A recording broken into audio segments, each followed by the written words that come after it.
Assalamualaikum warahmatullahi wabarakatuh. Anda bersama saya lagi, Sehistrozi dalam e-tuition subjek sejarah. Okey. Pada hari ini saya akan menyambung topik yang telah kita bincangkan, yang pernah saya bincangkan dalam video yang sebelum ini, iaitu mengenai Malayan Union dan juga Persekutuan Tanah Melayu. Okey, so ini adalah topik yang kamu belajar bagi pelajar-pelajar yang mengambil aliran KBSM. Kamu belajar ini pada tingkatan 5, bab yang keempat. Okey, siapa yang dah lihat video saya sebelum ini, saya dah terangkan tentang bagaimana British datang buat kali yang kedua ke negara kita. Okey, dan mereka memperkenalkan Malayan Union. Okey, dan saya dah terangkan sebelum ini, British datang diperkenalkan Malayan Union. Apa itu Malayan Union dan apa ciri-ciri Malayan Union? Dan pada masa yang sama, saya terangkan juga bagaimana orang-orang dekat Tanah Melayu ini tidak menerima Malayan Union, tetapi mereka mewujudkan satu bentuk negara bangsa yang baru yang berbeza dengan Malayan Union, yang digelar sebagai Persekutuan Tanah Melayu 1948. Okey, dan saya dah terangkan juga apa ciri-ciri Persekutuan Tanah Melayu 1948 pada video yang sebelum ini. Dan kamu dah dapat beza. Oh, Malayan Union begini, Persekutuan Tanah Melayu begini.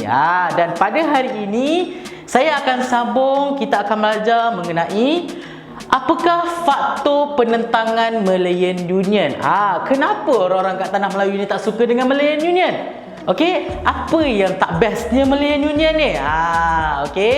Itu adalah apa yang saya akan terangkan pada hari ini. Okey, so ada 4 faktor yang kamu semua kena tahu bila kita bercakap tentang Malayan Union. 4 faktor kenapa orang-orang kat Tanah Melayu ni tak suka dengan Malayan Union.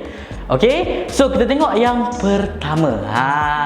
Faktor yang pertama, kenapa orang-orang kat Tanah Melayu ini tak suka dengan Malayan Union dan menentang sepenuhnya kemunculan Malayan Union di negara kita, adalah disebabkan apabila adanya Malayan Union, sultan-sultan di Tanah Melayu hilang kuasa.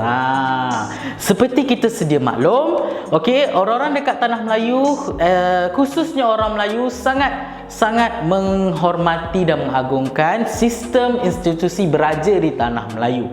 Kita menganggap bahawa sultan itu adalah pelindung ataupun pemimpin kepada penduduk-penduduk di Tanah Melayu.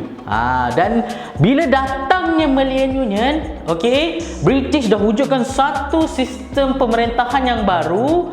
Di situlah di mana ianya telah menyebabkan sultan-sultan di Tanah Melayu hilang kuasa. Kenapa dikatakan sebagai sultan Melayu hilang kuasa? Kalau kamu tengok dekat sini, apabila adanya Malayan Union, yang mengambil alih pentadbiran adalah Gubernur. Apa ini Gubernur?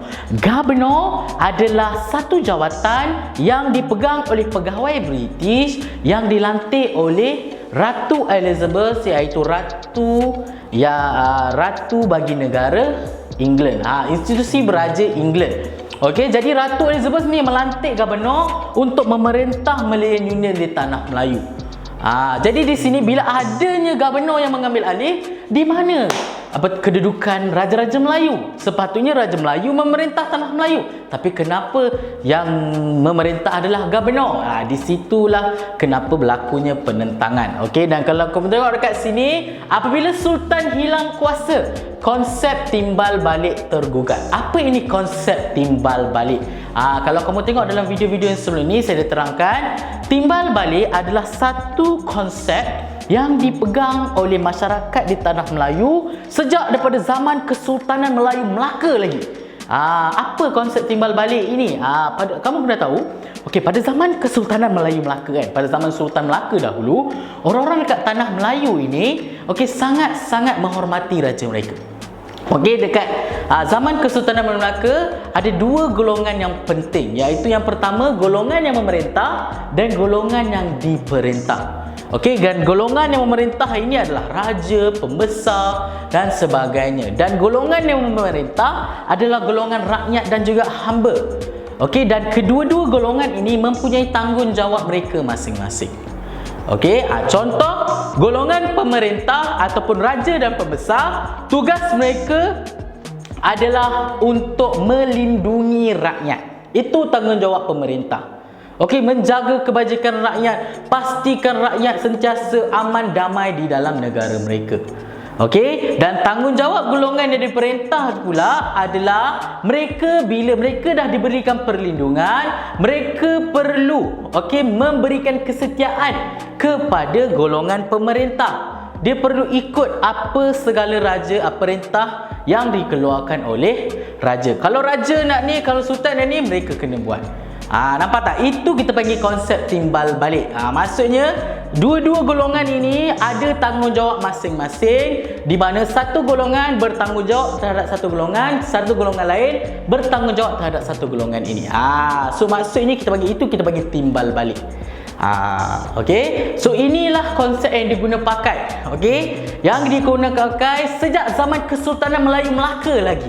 Okey, sehinggalah pada hari ini. Dan bila ada Malayan Union, ia telah menggugat konsep timbal balik. Kenapa dia katakan menggugat? Disebabkan pemerintah sekarang bukan raja tetapi gubernur. Jadi tidak ada lagi konsep timbal balik. Dan yang paling penting yang berkaitan dengan konsep timbal balik juga, sultan tidak dapat melindungi rakyat. Tanggungjawab sultan tidak dapat melindungi rakyat. Sebab apa? Sebab pemerintah yang paling tinggi sekarang, yang paling banyak kuasa adalah gubernur, bukan sultan. Jadi macam mana sultan nak melindungi rakyat? Okey, itu sebab yang pertama. Kenapa orang-orang kat Tanah Melayu menentang Malayan Union? Okey, lepas tu daripada sebab yang pertama kita bergerak kepada sebab yang kedua. Okey, kenapa orang-orang kat Tanah Melayu ni tak suka dengan Malayan Union? Kalau kau tengok kat sini, faktor yang kedua adalah sebabkan oleh berkaitan dengan taraf warga negara longgar. Okey, kita tahu bahawa sebelum ini penduduk yang tinggal di Tanah Melayu, penduduk asli orang-orang kat Tanah Melayu adalah orang Melayu. Nama pun Tanah Melayu. Jadi orang Melayu adalah penduduk asal, dan orang-orang kaum-kaum lain, mereka adalah kaum imigran. Pada zaman dahulu adalah kaum imigran yang dibawa masuk oleh British untuk bekerja bagi pihak British. Yang kita belajar, yang aku pernah belajar dalam dasar pecah dan perintah, bagaimana British dia memerintah Tanah Melayu dan dia membawa masuk orang Cina, orang India untuk bekerja di Lombong, untuk bekerja di estate secara beramai-ramai. Disebabkan itulah bagaimana masyarakat di Tanah Melayu kita berbilang kaum. Kita ada kaum Cina, India dan sebagainya. Dan pada ketika itu, orang-orang Tanah Melayu di Cina dengan India ini masih lagi tidak ada perpaduan. Sebab apa? Disebabkan oleh dasar pecah dan perintah. Orang Cina duduk asing, orang India duduk asing, orang Melayu duduk asing. Jadi bila ada Malayan Union, Malayan Union telah mengeluarkan satu undang-undang yang mengisytiharkan bahawa semua orang di Tanah Melayu yang ada pada ketika itu boleh diberikan kewarganegaraan yang sama dengan orang Melayu. Tak kiralah orang Cina ke, orang India ke, orang Indonesia ke, mana-mana saja orang yang ada dekat Tanah Melayu pada ketika itu semasa Malayan Union, mereka akan diberikan kewarganegaraan yang sama dengan orang-orang Melayu. Jadi bila orang Melayu mendengar tentang taraf kewarganegaraan yang longgar ini, orang Melayu rasa tidak adil. Sebab apa? Sebab mereka adalah penduduk asal. Kenapa perlu berikan hak yang sama rata terhadap golongan-golongan imigran yang lain? Ini kita bercerita tentang konteks pada zaman dahulu sebelum merdeka, ya. Jangan samakan dengan konteks pada hari ini. So di situlah di mana pegawai-pegawai Malayan Union ini telah mewujudkan kontrak sosial. Di mana kontrak sosial ini yang mengatakan bahawa orang-orang bukan Melayu boleh diberikan kewarganegaraan, tetapi orang-orang bukan Melayu ni perlu mengakui ketuanan Melayu. Maksud mengakui bahawa orang Melayu adalah penduduk asli di Tanah Melayu. Okey, itu kontrak sosial. Okey, dan bila ada kontrak sosial, semua kaum dapat dapat kewarganegaraan yang sama dengan orang Melayu. Dan benda ini menjadi penentangan yang menyebabkan orang-orang di tanah Melayu, orang-orang Melayu sendiri menentang. Sebab apa? Sebab pada ketika ini mereka masih lagi tidak, orang kata, tidak ada perpaduan.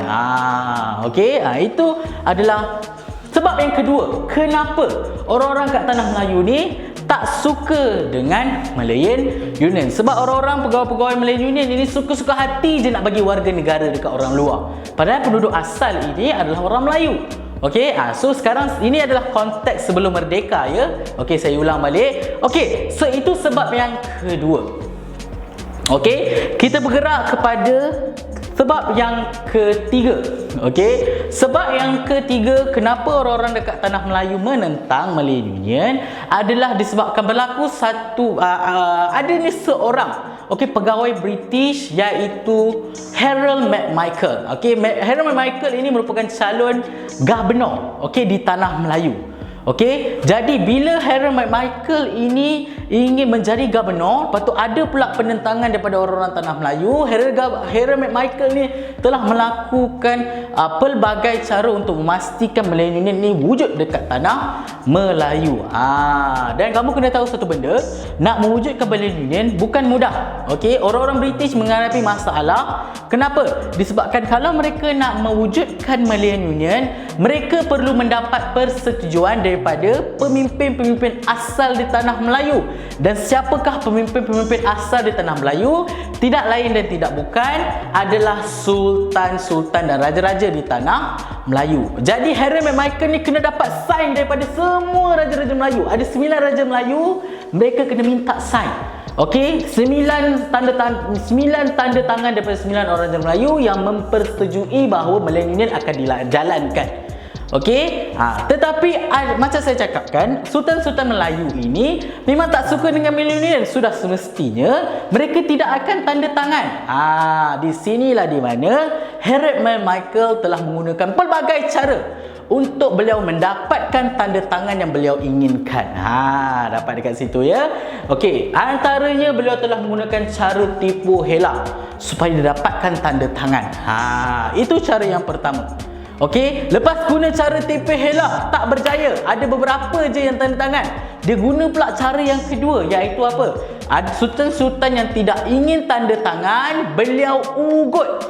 Dia ugut, kalau sultan tak nak tanda tangan surat perjanjian Malayan Union, sultan akan dilucutkan jawatan. Nampak tak? Dia berani lantang mengugut raja-raja Melayu.